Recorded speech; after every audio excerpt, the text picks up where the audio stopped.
Episode की starting में हमें दिखाया जाता है कि सॉन्ग मास्टर चू को धक्का देते हुए कहती है, मुझे जाने दो, ये तुम क्या कर रहे हो। चू उससे कहता है, मुझे नहीं लगा था कि तुम इतनी जोर से चिल्लाओगी और तुम जानती थी कि मेरे फादर इस डिवोर्स के लिए परमिशन नहीं देंगे, लेकिन तब भी तुम इस सजेशन को मेरे पास लाई। क्या तुम मुझे फंसाने की कोशिश कर रही हो? लेकिन सॉन्ग ऐसा कुछ भी करना नहीं चाहती थी, वो तो बस उसकी बात मानकर इस मैरिज को तोड़ रही थी। चू उससे चिल्लाते हुए कहता है, तुम यहाँ से दफा हो जाओ, मैं ये सब तुम्हारी बकवास बातें नहीं सुनना चाहता। जब वो इतने गुस्से में उसे डांट ही रहा होता है तभी उसके पेट से गुड़गुड़ाने की आवाज आती है, जिससे चू उसके सामने शर्मिंदा हो जाता है और सॉन्ग से पूछता है, क्या तुम्हें खाना बनाना आता है? सॉन्ग उसका जवाब देते हुए कहती है, हाँ मुझे आता है। तब वो उससे कहता है, तो जाओ मेरे लिए कुछ बना कर लाओ, और अगर वो अच्छा नहीं बना तो मैं फिर तुम्हें सजा दूंगा। फिर हमें दिखाया जाता है कि सॉन्ग अपना गुस्सा खाने पर उतार रही होती है और कह रही होती है, उसकी इतनी हिम्मत कि मुझसे फेवर भी मांगे और मुझ पर चिल्लाए भी। उसके बाद चू दिखाया जाता है जो टेबल पर बैठकर खाने का इंतजार कर रहा होता है और वो कहता है,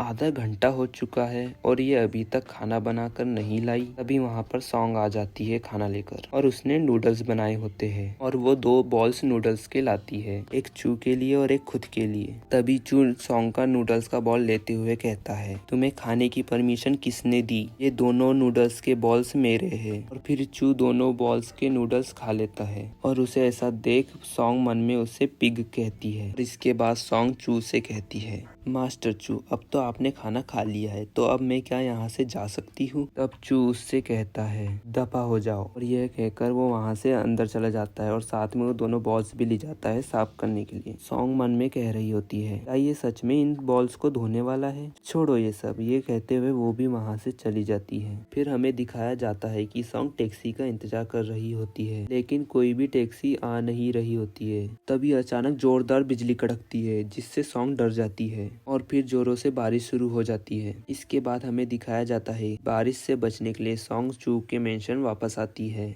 और गेट खटखटाने लगती है। और तब आवाज सुनकर बटलर गेट खोलता है और कहता है, मिस सॉन्ग अंदर आ जाइए। इसके बाद बटलर सॉन्ग को कहता है, मास्टर चू तो अभी बाहर गए हुए हैं, जब तक ये बारिश बंद नहीं हो जाती आप हमारे गेस्ट रूम में आराम कर सकती है। बटलर सॉन्ग को गेस्ट रूम तक छोड़ आता है और कहता है, अगर आपको किसी भी चीज की जरूरत हो तो मुझे बताइएगा। ये कहकर वो वहाँ से चला जाता है। बारिश के कारण सॉन्ग के कपड़े गीले हो चुके होते हैं। वो उस रूम में रखी अलमारी में से कपड़े निकाल के पहन लेती है, जो कि चू के कपड़े होते हैं, और कहती है, मैं सुबह जल्दी उठकर कपड़े चेंज कर लूंगी। उसके बाद बेड पर लेट जाती है और इसी के साथ ये एपिसोड यहाँ पर एंड हो जाता है।